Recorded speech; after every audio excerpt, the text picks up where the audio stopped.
marked the 100th anniversary of his death, and now there's a new book by Donegal author Sean Hillen, and it's based on it's a novel, but it's based on facts surrounding the killing of Michael Collins, because there's still a lot of mystery about the circumstances that surrounded his killing.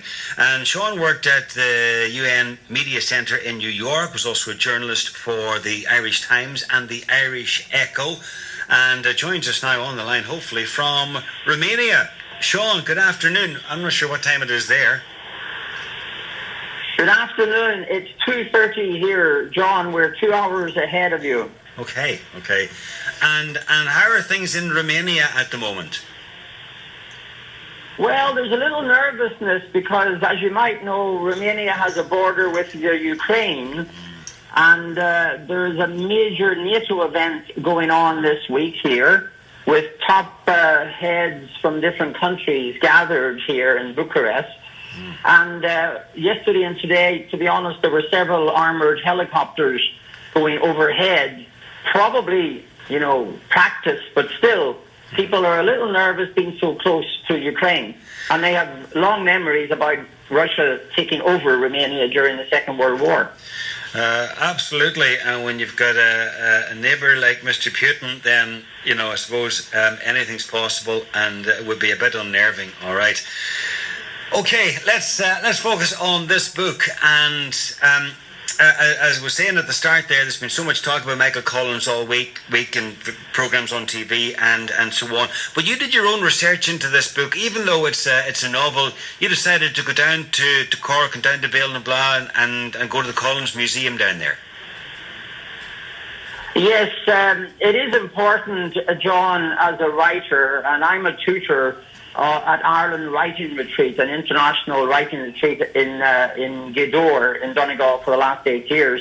It is important when you're writing historical fiction that you conduct as much research as possible to get as many facts right as possible.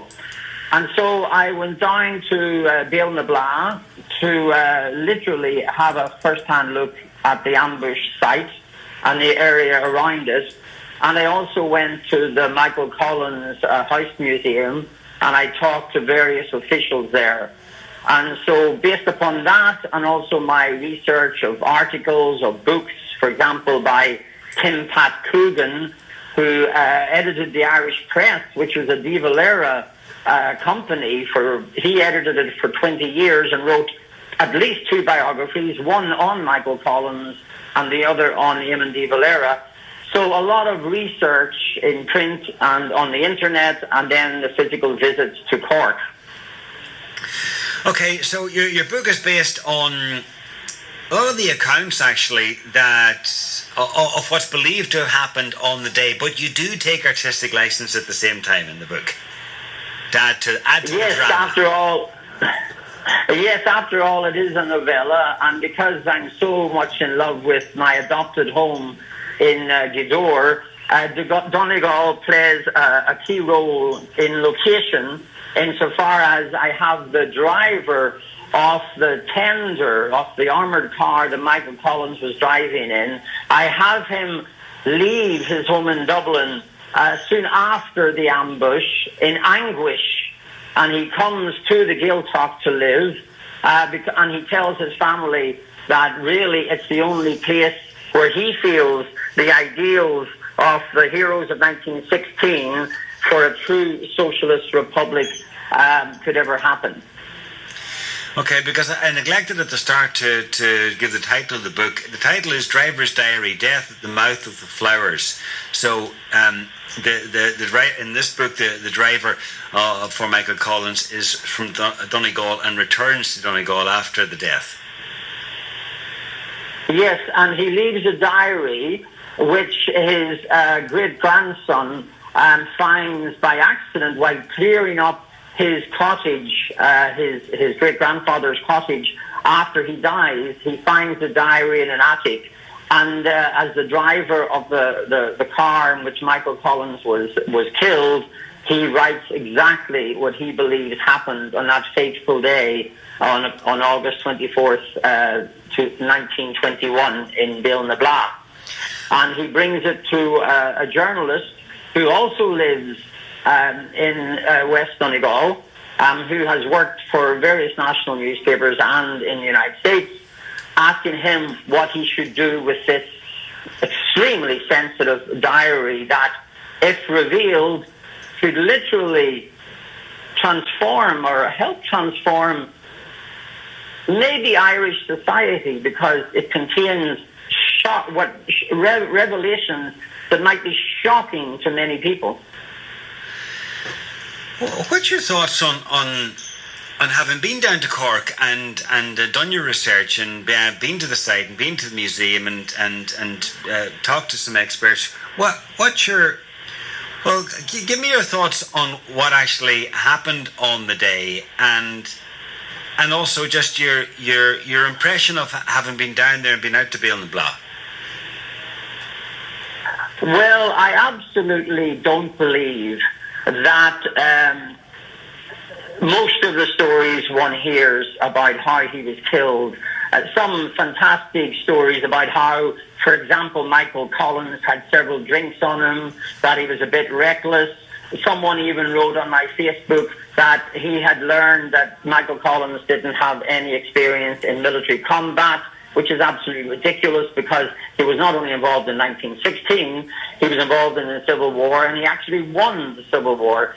So I consider stories that have emerged since his death 100 years ago have been used as a kind of disguise to avoid the real truth.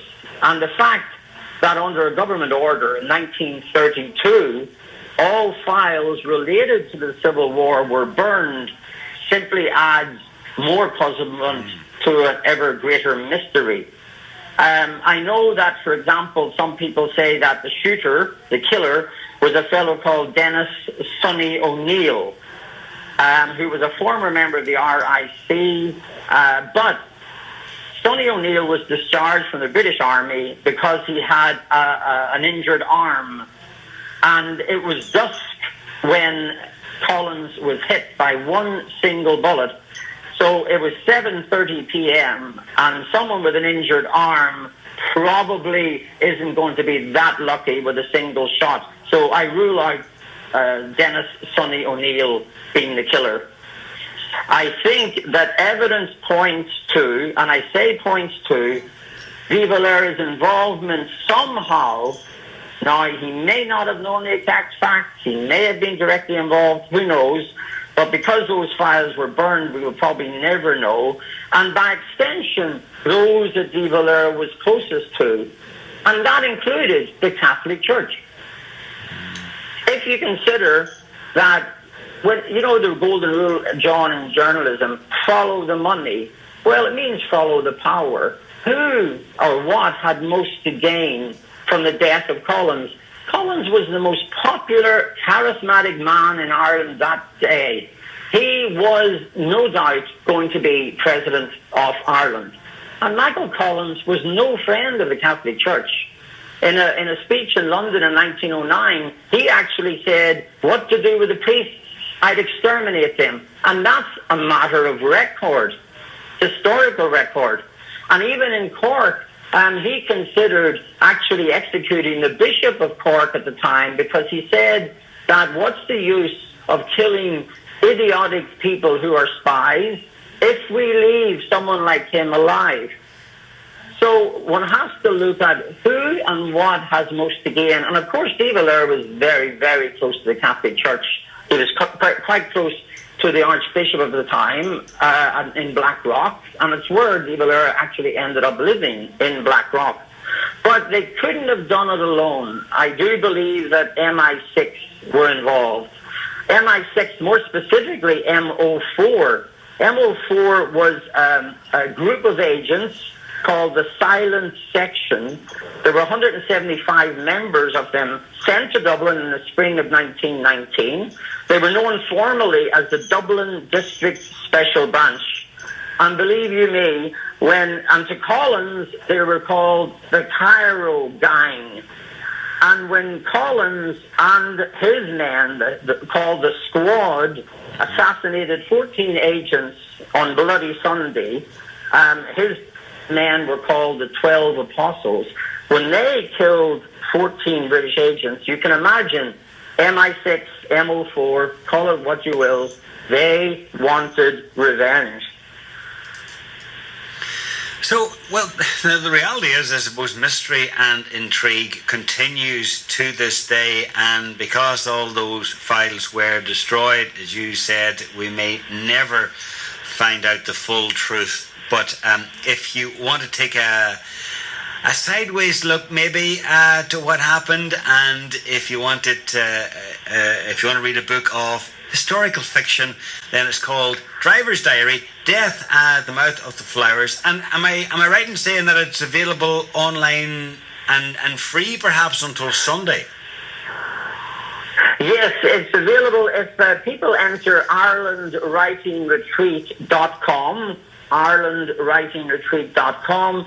It's free until Sunday midnight, and then it will be published on various platforms, of course, including Amazon. Brilliant. Okay. Sean, thank you very much for taking some time out, and look after yourself there, and I hope things don't kick off between Putin and NATO, or there's no more invasions. And one other thing, yes. One other thing, John, I should say, as I mentioned, some people are going to be shocked by my revelations, but let me just say that when I speak of the Catholic Church, priests, I know many priests who are friendly, helpful, terrific community activists, but the hierarchy of the Catholic Church, in effect, wrote the Irish Constitution with De Valera, and they had a tremendous amount to gain. And on a comical note to end, the only time Collins was ever really close to the Catholic Church in any way is when he dressed up as a nun to escape from the British Army. That was in Wales, was it? I think so. I can't recall now exactly when it was, but as I say, the Catholic Church refused the sacraments to members of Sinn Féin and the IRA, so there was no love lost between Collins and the Catholic Church. He wanted a secular socialist republic, and De Valera wanted something else. Sean Hillen, author of Driver's Diary: Death at the Mouth of the Flowers, thank you very much. Appreciate it. Thank you, John, for asking me on the show. All right, take care. Bye-bye.